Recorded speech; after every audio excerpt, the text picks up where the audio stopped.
Bonsoir à tous. Nous commençons ce soir, Baruch Hashem, le traité Chagiga, Masechet Chagiga. Et donc, l'occasion, l'idée, c'est d'étudier. Donc, c'est une étude Beguersa, une étude qu'on dira plus axée sur la quantité, la kamout, avec l'idée donc d'étudier un DAF par semaine. Euh, Donc, le traité Chagiga commence avec la mitzvah de Reïa, comme le dit Rashi au tout début de la Mishnah, à savoir, chez Tzrichim Leitraot, de se faire voir, de se montrer dans la Hazara, dans la cour du Beth Amikdash, à l'occasion des Shalosh Regalim, donc de Pessah, Shavuot et de Sukkot. Donc, on va commencer avec ce sujet-là. C'est un traité, une macérée dans lequel il y a beaucoup d'Agadot. Il y a aussi un peu un sujet de Touma Vetahara qui va être abordé un peu plus tard dans la macérée dans le traité. Mais on commence avec cette Mishnah d'Akol Chayavim Bereya. Donc, tous ont l'obligation d'accomplir cette mitzvah de Ria, à savoir de se montrer, d'être vu dans la cour du Beth Amikdash.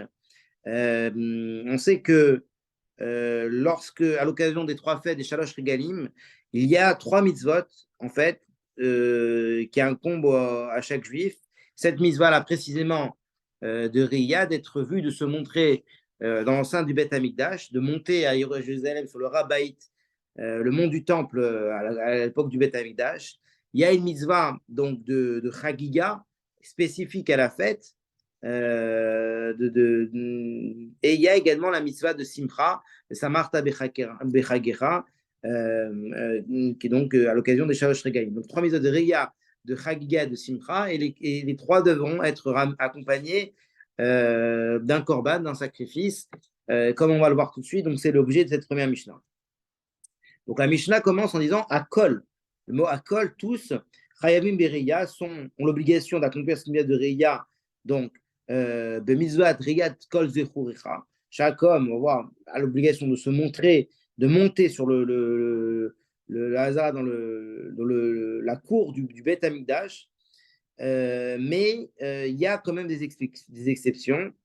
Première expression, c'est le cas classique de Cheresh Shoteve Katan. Donc, Cheresh, a priori, c'est quelqu'un qui ni entend ni ne parle, donc qui est sourd et muet. Choté, donc c'est quelqu'un qui est dépourvu d'entendement, de date, et Katan, a priori, la Mishnah va le définir tout de suite. Donc, un enfant, la question, c'est pas le Katan qui est en dessous de Bar Mitzvah. On va voir tout de suite une discussion entre Ben Hillel et Bet Shammai sur cette définition du Katan. Ensuite, Tumtum d'Androgynos. Donc, le Tumtum, c'est celui qui n'a aucun signe ni de masculinité ni de féminité. D'Androgynos, c'est à l'inverse, celui qui a les deux, qui est à la fois masculin et féminin. Nashim ve'avadim, sheina meshucharim, donc les femmes qui sont pturim, une mitzvot assez shazman grama, donc qui des mitzvot qui dépendent du temps, des commandements positifs qui dépendent du temps. De la manière, les avadim, à Paris, ça parle d'un evet kenani, de serviteurs donc kenani, non-juifs, qui ne sont pas libérés, sheina meshucharim. Riger basuma, donc Riger, c'est un boiteux, Souma, un aveugle, Achole ve'azaken, donc le malade, le vieillard, ou de manière générale, beraglav, tout celui qui ne peut pas monter, faire cette marche à pied qui conduit au Harabait, au mont du Temple, pour se rendre au Beth Amikdash à l'occasion des Shalosh Regaim de Pessah, Shavuot et Sukkot. Tout cela sont pturim de cette mitzvah de Reya, également du sacrifice du Korban Ola qui l'accompagne. Alors la Mishnah continue, elle vient s'arrêter sur le Katan qu'on a mentionné juste avant, et elle demande Eizeu Katan. Après, comment définir ce Katan? Non, on aurait pu croire que c'est l'enfant qui n'a pas atteint la bar mitzvah. Alors la Mishnah dit non. Elle dit Kol Shenachol Yerkov al Ktefav Shelaviv. Donc tout celui qui est pas encore pas en âge de se monter sur les épaules des épaules de son père, donc un nourrisson qui n'est même pas encore apte à monter sur les épaules de son père, donc je sais pas, avant l'âge de 1 an et demi, 2 ans, ou la lot l'Yerushalayim l'Arabaït, pour monter de Jérusalem à Arabaït, au mont du Temple, je sais pas, une marge de quelques kilomètres.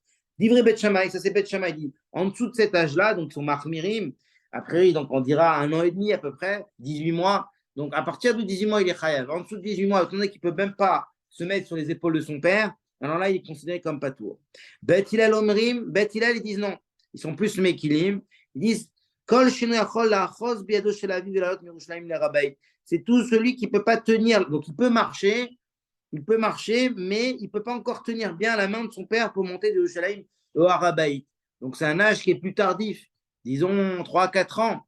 À partir de 3-4 ans, 5 ans, je ne sais pas, il est en mesure de donner la main de son père. Donc en dessous de cet âge-là, de 3-4 ans, 5 ans, ils sont ptourim, au-dessus, ils sont chayavim. Donc le ptour est plus large pour Bet Hillel. Pourquoi Bet Hillel a cette interprétation c'est l'idée au fait que l'enfant puisse marcher et tenir la main de son père, parce que l'expression qui est mentionnée dans la Torah, c'est marqué Shalosh Regalim. Shalosh Regalim Tachogli Bashana. Tu célébreras 3 fêtes dans l'année, et c'est marqué Regalim Lashon Regel, l'idée de marche. C'est accompagné de l'idée de marche. La mitzvah de Reya, de monter au Beth Amikdash, elle est liée avec l'idée de marche. La marche fait partie de la mitzvah. Alors, on sait que cette mitzvah-là, de Bemizot Reya Kol Zechurecha, elle doit être accompagnée d'un korban. Celui qui monte au Arabaït, sur la Zara, il doit ramener un korban Ola, c'est-à-dire un sacrifice holocauste qui est entièrement consumé. Il y a une discussion sur la valeur de ce korban Ola, toujours entre Bet Shammai et Bet Hillel. Bet Shammai Omrim, Areya Shte Kesef. Alors, on sait qu'il y a 2 korban, il y a 2 mitzvot. Donc, il y a une mitzvah de Riyad de se montrer, et il y a la mitzvah de Chagiga. Donc, il y a 2 korban. Il y a un korban Reya, qui est lié avec le fait de se montrer, parce que c'est marqué Loyere Pana et Rekam, vous ne montrerez pas votre face les mains vides. Donc, il faut ramener quelque chose, ramener un korban Ola. Et il y a aussi un korban Shlamim, qui est lié avec le Chag. Korban Chagiga, c'est un korban Shlamim qui n'est pas lui consumé intégralement. Il y a une partie qui revient en Kohanim, une partie qui revient en propriétaire. Et donc, il y a une discussion entre Bet Shammai et Bet Hillel sur lequel doit avoir une valeur plus importante. Bet Shammai pense que le Korban Ola, il est complètement cool au Lachem, c'est un Korban Ola, c'est un sacrifice holocauste qui est entièrement consumé. Il dit celui-là, il faut le favoriser, il est plus important. Donc, il dit Bet Shammai Omrim, Shte Kesef, c'est deux pièces d'argent, et Chagiga, mais à Kesef. Et pour ce Korban Chagiga, ça sera simplement une pièce d'argent, parce que le Korban Reya, Korban Ola, il a une plus grande Chashivut, une plus grande importance. Bet Hillel ne sont pas d'accord avec Bet Shammai. Bet Hillel dit, mais attends, le Korban Chagiga, lui, il est destiné à plus de personnes. Il y a une partie qui est consumée, effectivement, mais il y a une partie qui va au Kanim, une autre partie qui va au propriétaire. Donc, il faut qu'il y ait un animal qui a une plus grande valeur, qui soit plus conséquent pour pouvoir être réparti en plus de monde. Donc, Bet Hillel, il dit l'inverse de Bet Shammai. Bet Hillel, il dit Omrim Reya, mais à c'est pour ce Korban Reya qu'un Korban Ola, l'occasion. Oui, c'est une pièce d'argent, mais pour ce Korban Chagiga, acheter Kesef, ça sera 2 pièces d'argent. Donc, ça, c'est la Mishnah. Alors, si besoin, on fera quelques rachis, mais l'objectif, c'est aussi d'avancer. J'essaye de ramener le pirouche rachi dans les mots en traduisant dans les mots d'explication. Voilà, ça suit a priori le pirouche rachi. La Gemara, elle s'arrête sur le premier mot de la Mishnah, qui dit Akol. Akol chayav im beriya. À tous incombe cette mitzvah de Reya, de Kol Zechurcha, de se montrer sur la cour du temple. Alors, Akol, après, on aurait très bien pu dire, se passer de ce mot Akol. Chayavim beriya. Alors, pourquoi préciser Akol, la Touyemai? Ça vient inclure, rajouter une catégorie de personnes supplémentaires. Quelle est-elle, demande la Gemara. Maï. Alors, répond la Gemara très simplement. La Touyemi, ça vient inclure celui qui a la qualité de moitié Eved Kidani, il a un serviteur kénanéen, et moitié homme libre. Comment c'est possible? Chetzio, Eved et Chetzio Ben Chorim. Il s'agit d'un Eved qui est la propriété de deux propriétaires, qui appartient à 2 propriétaires. donc qui sont en chute-à-foot en association dans ce Evet qui a une certaine valeur. C'est difficile d'acquérir un Evet tout seul. Donc, ils sont associés pour l'acquérir. Ils travaillent pour Réhouven un jour, pour Shimon l'autre jour. Dimanche, ils travaillent pour Réhouven, lundi pour Shimon, mardi pour Réhouven, mercredi pour Shimon, etc. Et il se trouve qu'un jour, Réhouven décide de lui donner un get shechur, il le libère, il a un contrat un acte de libération, d'affranchissement, et donc il se trouve libéré de la tutelle de Réhouven. Donc sur ce côté-là, c'est 50% pour lequel il était la propriété de Réhouven, il se retrouve être libre. Chetzo ben Chorin. Mais Shimon, lui, non, ne veut pas le libérer. Donc il reste pour 50% pour la moitié de sa valeur, la propriété de Shimon.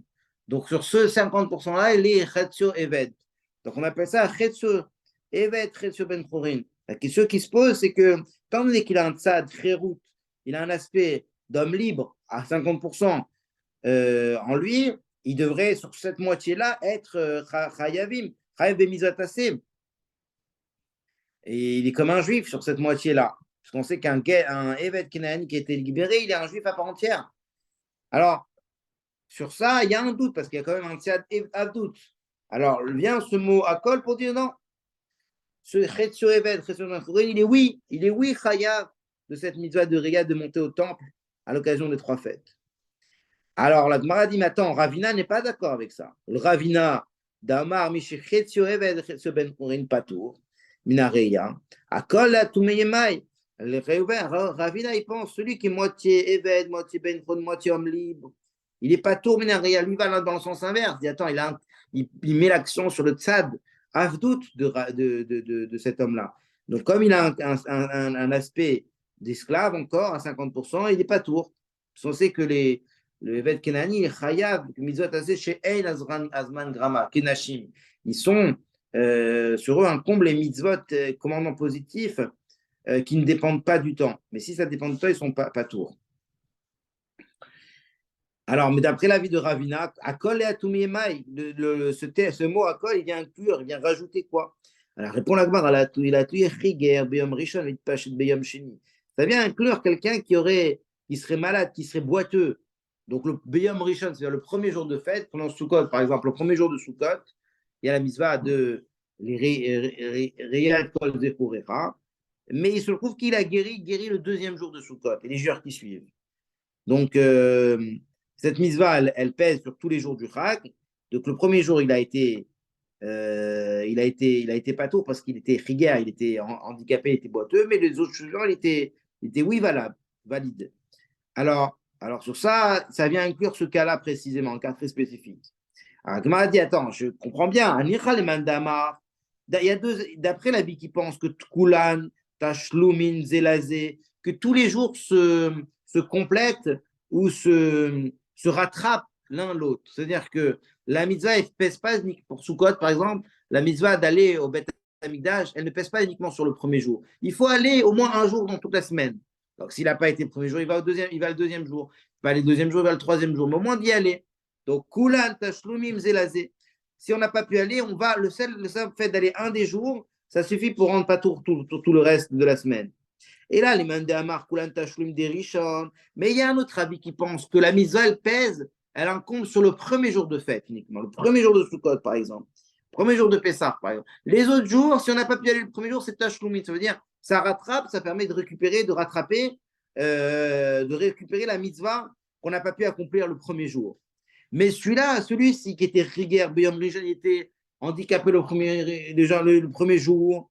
Donc, il n'était pas tour le premier jour. Étant donné qu'il n'était pas tour le premier jour, il n'y a pas de tachloumine, il n'y a pas de quoi que ce soit à récupérer. Il n'a été pas tour le premier jour. Donc, il n'y a rien à récupérer. Il n'a pas du tout besoin d'aller. Donc, comment, d'après cet avis, qui est celui de Ravina, on dit que Akol, ça vient inclure celui qui est Riger Biam Rishon, une Pachet Beyam Sheni.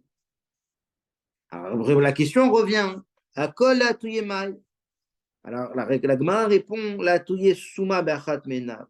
C'est d'après Ravina, donc, et que l'avis qui dit que Kulan Tashlum Million Rishon, ça vient inclure celui qui est aveugle d'un seul œil. qui a un œil d'un seul œil, il est quand même chayav bereya.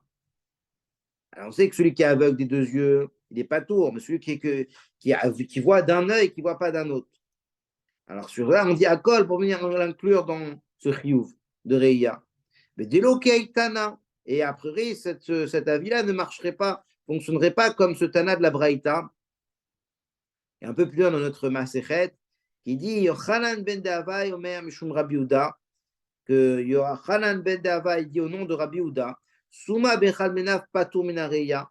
Il pense, lui, à l'inverse de ce qu'on vient de dire, que l'aveugle d'un seul de ses deux yeux, il est Patur Minareya, il est exempté de cette mitzvah de se montrer sur le Beth Amikdash. D'où on voit, parce que c'est marqué Shneimar, Irae, comme dans le passage qui dit Shalosh Pamim Bashana, Irae Kol Zechurecha. Trois fois par an, chaque homme devra être vu El Pene Adon Hashem, se montrer devant la face de Dieu. Irae, alors la Braïta là-bas, un peu plus loin, elle dit, comme c'est marqué Irae, elle dit Irae Kider Sheba Lirot.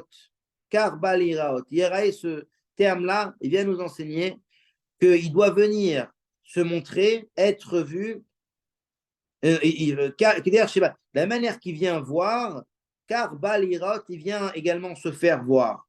Malirot, Bishneina, de la même manière que quand on voit, c'est avec les deux yeux, l'habitude normale de voir, c'est avec les deux yeux. Aflirot, également se faire voir.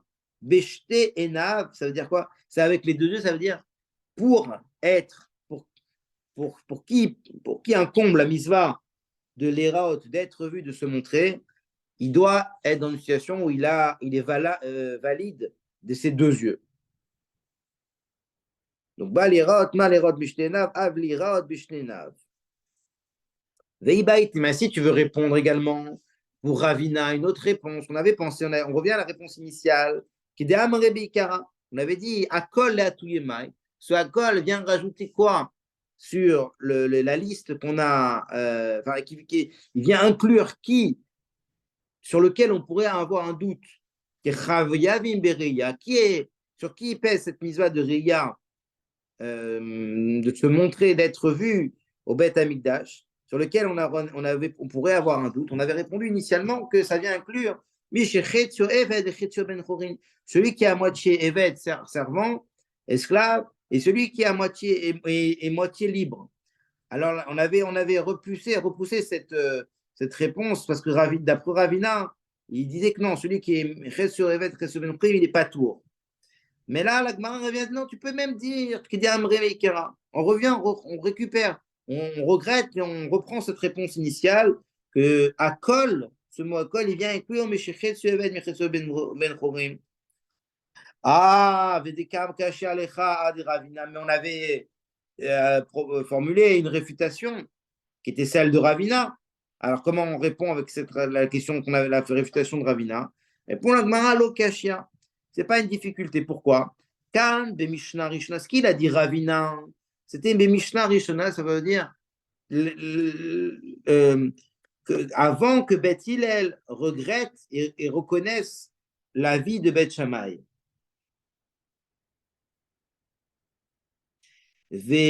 Donc ça, c'était la vie de Ravina qui a été formulée avant que Beth Hillel regrette et reconnaisse et se range à la vie de Beth Shammai. Mais et Kan Bishmishna Farona. Et nous, quand on dit qu'en fait, Akol, la Touima, celui qui est moitié Eved, moitié homme libre, c'est après que Beth Hillel se soit rangé à la vie de Beth Shammai. On va voir encore tout de suite de quoi ça parle, on n'a pas encore vu. Que Beth Hillel s'est rangé à la vie de Beth Shammai et que ça a donné une force au Beth Din de pouvoir obliger un homme à libérer son serviteur. Alors, Kimishna Chona, Ditnan, la Mishnah dit, elle dit comme ça, c'est la Mishnah dans Psachim, Qu'est-ce que signifie donc quelqu'un qui est un serviteur, un esclave, Kenani, qui appartient à deux associés. Donc, il y a un des associés qui le libère. Quelle est la solution pour lui, d'un point de vue financier, monétaire et financier, ça veut dire d'un point de vue du travail. Pour qui devra-t-il travailler? Alors, répond la Mishnah, c'est très simple. Un jour, il travaille pour son maître, qui a une propriété de 50% de sa force de travail, et l'autre moitié, il travaille pour lui. Donc, Oved et Trabo Yom Echad, il travaille pour son maître dimanche, et pour lui lundi, pour son maître mardi, pour lui mercredi. Ça, c'est Divrei Bet Hillel. Donc, il dit que celui qui est Chetzo Eved Bet Chetzo Mechurin ne pose pas de difficulté, puisqu'il travaille pour lui, pour son maître un jour, il travaille pour lui un autre jour. Alors, Amroulaim Bet Shammai a objecté à Bet Hillel. Takantam et Rabo, Bet Asmolo Takantam. Vous avez trouvé une solution pour son maître, c'est-à-dire, vous avez trouvé une solution pour ce qui concerne Bemishpat Amamon, la question du travail, la question monétaire. Mais pour lui, l'Otakantam, pour lui, vous n'avez pas trouvé de solution, à savoir Bepiria Verivia, pour son statut marital. Son statut marital est problématique. Le statut de celui qui est Eved et Chetzo Ben Chorim est problématique. Et ce qu'a dit Bet Hillel initialement ne solutionne pas ce problème. Quel est le problème? Épouser une servante. S'il est Eved Kenani à 100%, pas de problème, il épouse une Shifra Kenani, une servante Kenani. Mais lui, il n'est que à moitié Eved. Donc, si sa Shifra Enoyachol, il ne peut pas épouser une servante. Pourquoi? Parce qu'à cause du Tzad Ben Chorin Shieshbo. Il a un aspect d'homme libre à 50% qui l'empêche d'épouser une femme qui est Shifra Kenanite. Batrorin et Noyachol, maintenant une femme libre, une juive à 100%, ne peut pas non plus l'épouser à cause du Tzad Abdut Shieshbo, de l'aspect de servant qui est en lui. Il ne peut pas l'épouser. Alors, les Vatel, est-ce que on lui dit de rester sans se marier?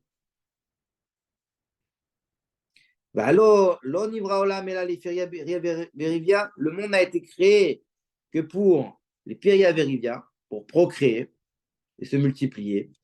D'où on voit, c'est marqué, Shneema,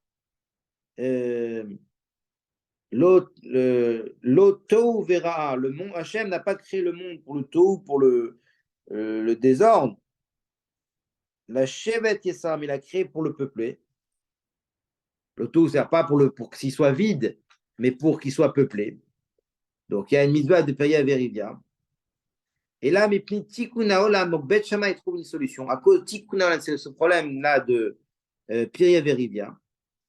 Et Kofin et Trabo Veoseoto Ben Chorim. Donc on oblige son maître qui est restant. On avait dit dans le cas qu'on avait donné, c'était Shimon, qui est resté son propriétaire à 50%. Le Bedin l'oblige à le libérer avec Kotev lo shtar al Khatsidama. Il écrit un shtar, Shiro a pris un acte de libération sur la moitié de sa valeur, puisqu'il est esclave qu'à 50%. Et Vechazru Bet Hillel, Léorot qui livrait Bet Shammai. Après ce conseil, cette position de Bet Shammai, Bet Hillel a reconnu, s'est rangé à l'avis de Bet Shammai et a enseigné comme Bet Shammai. Donc Bet Hillel et Bet Shammai sont d'accord sur cette question-là. Et donc, à Kol de notre Mishnah, ça vient inclure celui qui est Khatsi Eved et Khatsi Ben Chorim. Alors après, la Mishnah elle avait dit que à Kol, Chaïvim Beria, Chous, Mecheret, Shoteve Katan, surtout pèse cette mitzvah de se montrer au Beth Amikdash à l'occasion de Shalosh Regalim, 3 fêtes de Pessah, Shavuot et Sukkot, à l'exception du Cheresh, donc on a dit du sourd-muet et Shoteve Katan. Shoté, c'est celui qui est dénué d'entendement, et Katan, on a vu que c'était un âge assez faible, c'est bien avant la bar mitzvah. Une discussion entre Beth Shammai et Beth Hillel. Alors, la Gemara s'arrête sur cette expression de Cheresh. Elle dit Katlané Cheresh pour le définir. De qui on parle? Elle dit Domia des Shote Vekatan. Étant donné qu'on a mis dans une même expression Cheresh, Shote Vekatan, c'est qu'il y a un point de similitude entre le Cheresh d'un côté et le Shote Vekatan de l'autre. Quel est ce point de similitude?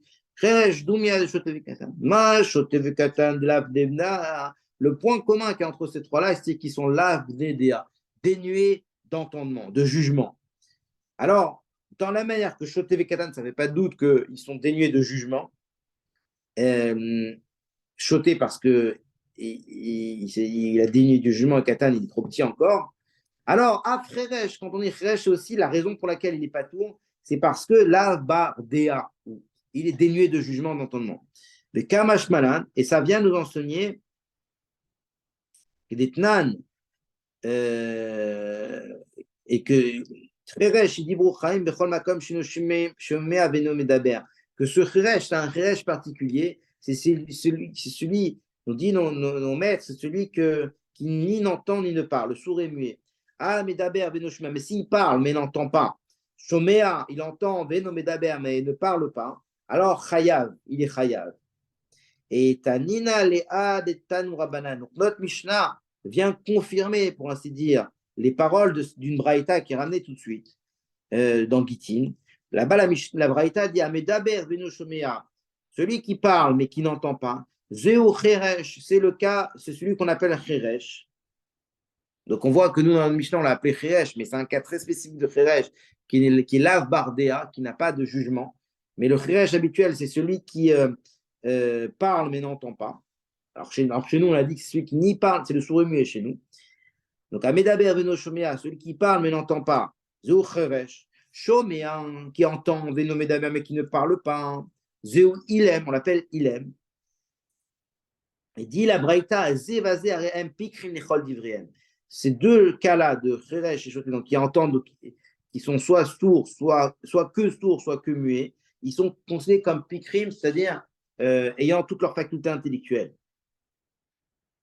Et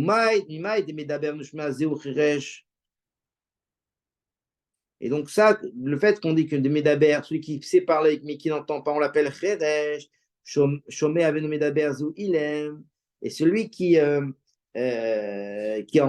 entend mais qui ne parle pas, on l'appelle Ilem, d'où on donne cette définition. On ramène un passage dans Teilim, Dirtiv, c'est marqué Vani qui est Cheresh, j'étais comme un Cheresh, Loishma, sans pouvoir entendre. Donc Cheresh, c'est l'idée qu'il ne peut pas entendre. Ou que Ilem, Loiftarpiv, et comme un Ilem, sans pouvoir ouvrir la bouche. Donc l'idée de Ilem, c'est de ne pas pouvoir ouvrir la bouche, de ne pas pouvoir parler.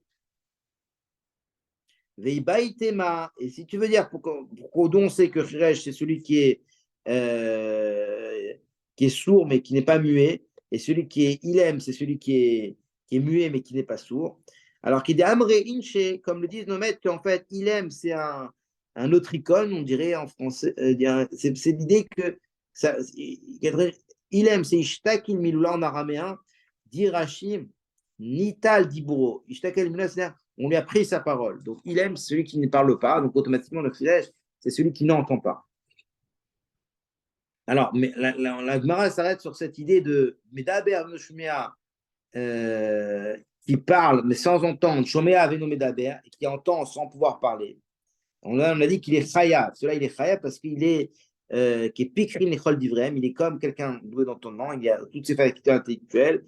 Alors, Gemara dit attends, c'est étonnant. Celui qui est que sourd, que muet, on ne lui réduit rien de son trio de mitzvot. Ah, mais voilà une braïta qui dit différemment. Tania, voilà une braïta qui dit celui qui parle mais qui n'entend pas, il entend mais il ne parle pas. Patour, là-bas c'est marqué Patour dans cette braïta. Nous on a dit Chayav. Alors, Amar Ravina répond. Il y en a qui disent, c'est Rava qui a répondu. Ils ont dit qu'en fait, Chassour et Mechasra, cette braïta, en fait, il faut la lire un peu différemment. Il y a des mots manquants. Via Rikatane. Et c'est ainsi qu'il faut lire, en fait, même notre Mishnah. La reprend la lecture de notre Mishnah en rajoutant quelques mots qui permettent d'éclairer ce passage. Via Rikatane. C'est ainsi qu'il faut l'enseigner. Akol, Chayavim Beriyam, ou Besimcha, sur tous incombe la mitzvah de Ria de se montrer, d'être vu au Beth Amikdash, à l'occasion de Shalosh Regalim. Ou Besimcha, et également, sur tous pèse cette mitzvah de Simcha, Simcha Tachag. Osme Cheresh, à l'expression du Cheresh, quel est le Cheresh? Amedaber venoshmea, qui parle mais sans pouvoir entendre. Shomea venomedaber, celui qui entend mais sans parler, que eux, ils sont pas tour minareia, ils sont pas tour, tourim de cette mitzvah de se montrer au Beth Amikdash. Afalpi, je sais pas, mais malgré que le fait qu'ils soient pas tour minareia, mais ils sont quand même chayav besimcha. Donc c'est un statut intermédiaire où celui qui est que sourd ou que muet, là on nous dit qu'il est pas tour minareya de cette mitzvah de se montrer au Beth Amikdash, mais il est chayav besimcha, il a sur lui pèse la mitzvah de vesamarta bechakera, de se réjouir à l'acquisition de Shalosh Regalim. Très précis, fini là le Chasurim Esrasral, cette lecture de la Mishnah. Mais alors, celui chez nous, Lo Shomei Avelo Medaber, celui qui ni ne peut entendre ni ne peut parler. Également, Shoté Vekatan, celui qui est choté, donc qui est fou, Vekatan, et un petit enfant. Eux, ils sont pas tout Afina Simcha. Ils sont pas tout même de la mitzvah de Samarta Bechagira. Pourquoi? Parce qu'en fait, ils sont tourim, ils sont pas tours de toutes les mitzvot mentionnées dans la Torah, puisqu'ils sont dénués de jugement, d'entendement. La Mishnah, une braïta supplémentaire vient confirmer cette lecture.